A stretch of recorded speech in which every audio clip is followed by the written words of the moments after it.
म्हणजे उद्या तुमचं सिमेंट पासून, स्टील पासून, पोर्ट्स पासून, एअरपोर्ट पासून, विजेपासून या सगळ्या गोष्टींची मोनोपॉली ज्या वेळेला एका माणसाकडे यायला लागते त्यावेळेला एखादा माणूस हा या देशाला वेठीस धरू शकतो आणि त्याला सगळ्या गोष्टी पुरवणारं हे केंद्र सरकार ज्या वेळेला असतं आणि त्यांना ज्या वेळेला केंद्राकडनं ज्या वेळेला पूर्णपणे एक रेड कार्पेट असतं आणि कुठेही जा आणि काही करा, माझा आक्षेप इकडे आहे.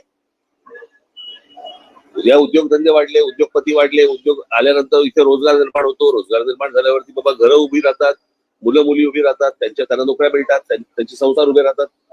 त्याच्यामुळे उद्योगाला विरोध आहे वगैरे हे असल्या मूर्खपणा माझा बोलण्यातनं नव्हता आणि नाही आणि येणारही नाही. परंतु एक गोष्ट मला आपल्याला नमूद करू इच्छितो मी आपल्या समोर की या सगळ्या याच्यामध्ये अंबानी घ्या, टाटा घ्या, अजून कोणी उद्योगपती घ्या, बिर्ला घ्या, कोणी यांची एम्पायर स्वतः उभी केलेली आहे. यांनी यांचे उद्योग स्वतः उभे केलेले. म्हणजे आज जर समजा तुम्ही विमानतळ ही एक जर समजा गोष्ट बघितली तर 7 का 8 विमानतळ आज गौतम अदानींना देण्यात आलेली आहेत केंद्र सरकारकडनं. आणि त्यातलं फक्त एक नवी मुंबईचं विमानतळ सोडलं तर एकही विमानतळ हे गौतम अदानींनी बांधलेलं नाही. ही दुसऱ्यांनी बांधलेली, दुसरे चालवत असलेली किंवा केंद्र सरकारच्या हातात असलेली ही सगळी विमानतळ आहेत.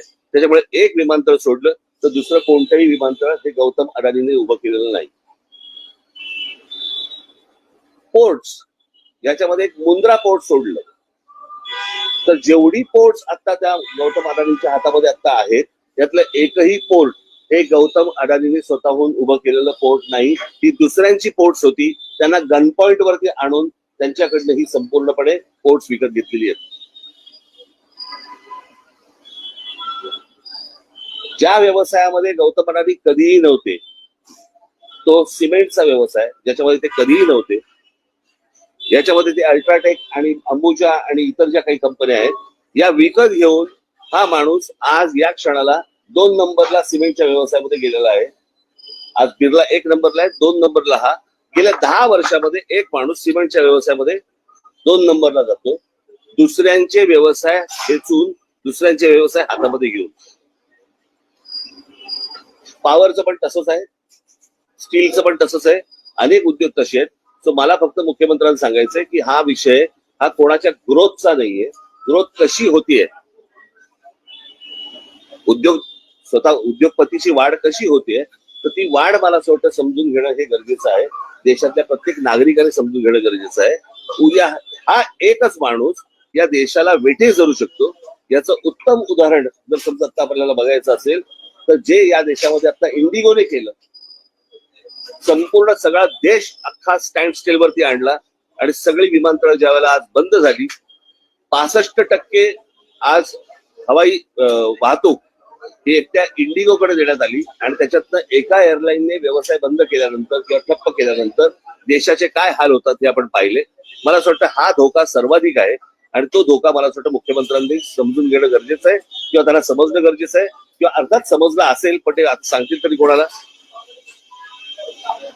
तर ही गोष्ट प्रामुख्याने मला असं वाटतं की लोकांसमोर जाणं गरजेचं होतं.